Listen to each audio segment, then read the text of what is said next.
Akala ko hindi kaya. Akala ko hindi pwede. Nagkamali pala ako. Buong buhay ko akala ko hindi na magiging ganito. Pero nagkamali pala ako ng akala. Kaya pala at pwede pala. Napakasarap sa mata, pati na rin sa pakiramdam. Akala ko tila'y nananaginip lang ako. Pero totoo tong nakikita ako ngayon.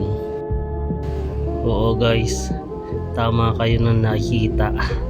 Nasa Las Piñas ako at ganito ngayon kaluwag dito. Alam ko panandalian lang tong nararamdaman ko, pero salamat.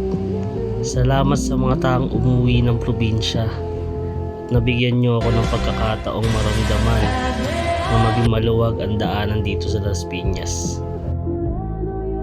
Mag-ingat kayo sa inyong mga pag-uwi. Maraming salamat muli.